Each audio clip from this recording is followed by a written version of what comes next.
Hey, yo, what up, YouTube family? It's your boy E-Walk, aka E. So, man, I'm sure you saw the title, Don't Be Scammed. Do me a favor, before I get this thing going, can you please like, can you please subscribe? Can you please hit the bell notification so when my videos come out, all you got to do, simply come in, peek at it for a minute or two, help me get that little watch time up, help me get the subscriber ship up, and we go from there. Takes nothing for y'all to chime in, and hopefully these videos is finding people. Um, I know that I started this new thing uh, with changing the hashtags and changing the description so that I can get picked up a little bit better by the algorithm. That's not why I'm here today. Yo, listen. So today, as you saw the title, talks about being scammed. So I'm here. It was in sunny, cold Portland, Oregon. Minding my own business. Just woke up from a nap. And my wife comes into the room and she's like, yo, E, come out here real quick. I need you to listen to this. And I'm like, okay, all right, what am I listening to? So the call goes, hey, is this Eric Hart from address blank, blank, blank, blank, blank, blank. This is Officer such and such. Let's see, what was the name? Officer Kirby Glatt something. Glatkowski or something like that. Please return my call at this non-emergency number. So I'm kind of tripping, right? I'm like, officer, what? Okay, whatever. So I use the bathroom and I come back out and I'm like, yo, let me call this dude back, man. Like, why is an officer calling me for what? Like, what? Like, my wife's first thought was, yo, is something wrong with our son? You get a call, and, something might happen to our son or something stolen, and I didn't know nothing about it because they had my address and all that. And I'm just like, yo, okay, so let's see. Let me call back. Yo, let me keep it a buck. I was spooked. I ain't been in trouble with the law since I was a youngster, and it was a speeding ticket. You know what I'm saying? It wasn't nothing real. It was me speeding because I was trying to probably go somewhere I didn't have no business going late night. You know what I'm talking about. So anyway, I'm just chilling, minding my business, but I end up calling. I'm like, okay, this is the fourth call. Ain't nobody. My man just called like at 2:51. How you not gonna pick up the phone like 4 minutes later? So we called. Bottom line is, dude answers the phone as Officer such and such. Kirby, Officer Kirby. So I'm talking to Officer Kirby, and he said, is this Eric Hart? And I'm like, yeah. Is this Eric Hart of blank, blank, blank, blank, Northeast Liberty Street? I said, yeah. And he goes, okay, well, I'm calling in regards of the Portland Police Bureau, and this is in regards to you missing a mandatory federal court case on January 7th. I was like, okay, what is this in regards to? Like, what court case? Well, it appears that you signed a court mandated document stating that you received a certified letter in the mail that I was going to go to court to testify in a malpractice case. And mind you, when I get to the end, you're going to know it's a scam. Basically, I'm giving you information, if you're in Portland, if you're somewhere else throughout the United States, that these people are real, and their information, if you don't pay close attention to the detail, is really oddly accurate for some of the stuff. Anyway, so I'm like, okay, well, how am I, I didn't get no letter. My wife is here all day. I'm here all day. I would have received a letter, or she would have received a letter, because she'll go to work at a different time than me. And I go to work early in the morning. Again, I work for the Albertsons company. And so anyway, man, I'm just kind of like talking to dude, and then we just kind of talking. And then my man go, well, here's the deal. You need to get down to the courthouse today, and we need you to verify your signature to see if there's some fraudulent behaviors going on out there, you know, some people saying, "Yo, did someone sign for me?" Basically, and I was like, "Okay." Again, I was like, "How is this?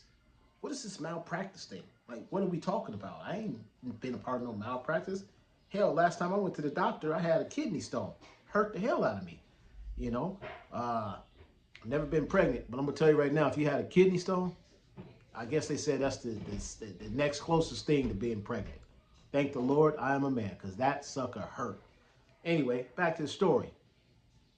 My man ends up going, yo, yeah, you supposed to be there in court on the 7th. You didn't show up. So under the federal jurisdiction of Judge Jefferson Jesus is Lord, um, you have three misdemeanors that tally. One is 1,000, another is 850, and another is 1,000.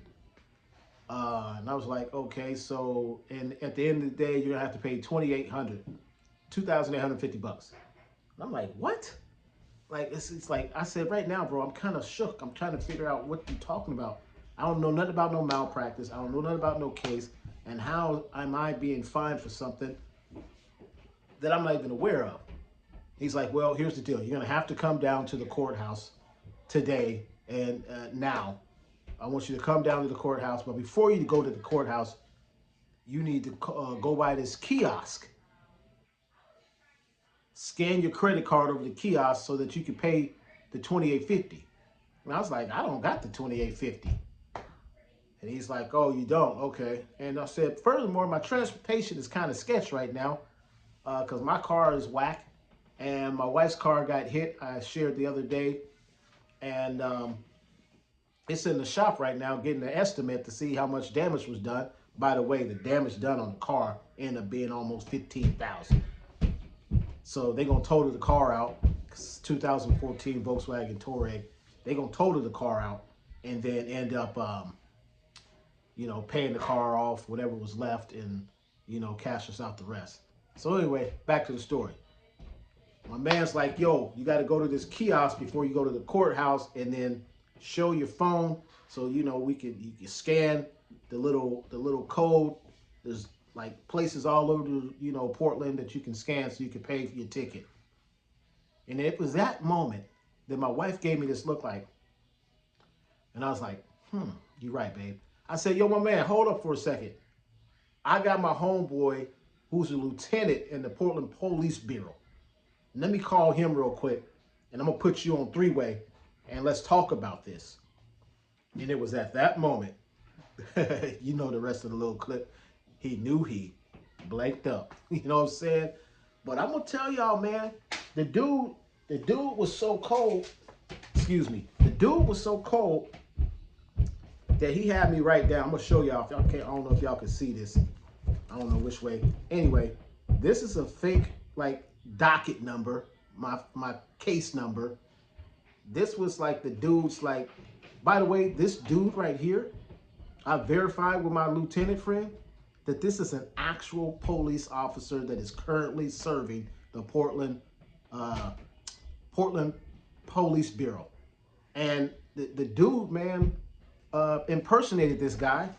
He gave me the address time or the address to the actual courthouse, the amount that I owed, and then a scan bar code that I was going to have to put in. Long story short, be careful, be mindful, pay close attention. There's some things that didn't add up,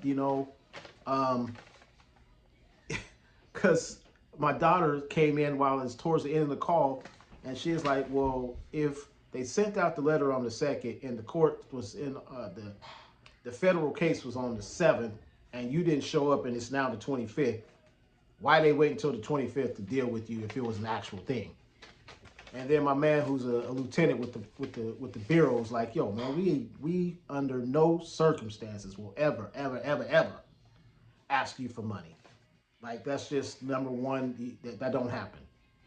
And the fact that they had my man's fellow officers in name, it is what do they call it? Public information.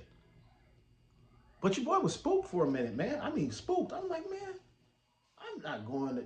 Listen, I ain't did nothing wrong. I don't do nothing wrong. I'm as square as they can be. You know, I always been square for the most part. And I was like, yo, I'm not doing this. But yeah, so this was for you guys to go, hey, pay attention, man. Whether it's emails, whether it's again phone calls, letters in the mail, just be mindful, man, because these cats is out there trying to get our money, man, and we work too hard for our money. If you stuck around for this, this was, to the end. It was thank you so much because I know the video's a little longer than normal, but man, I wanted people just to be mindful, man. This just happened today, man. They tried to get your boy. Your boy was like thinking, and then when I sat down with my wife and my daughter, we went over everything. We recorded the conversation too, by the way, and we called the non-emergency, and they kind of made it like, yo, this has been happening and continues to happen, and so it was kind of nonchalant. It was almost like, yo, okay, yeah, we don't have any more pepperoni for pizza for the rest of the evening. Do you still want to order some? Just made it really nonchalant. But yeah, that's my story. Thanks for sticking around. I'll talk to you later.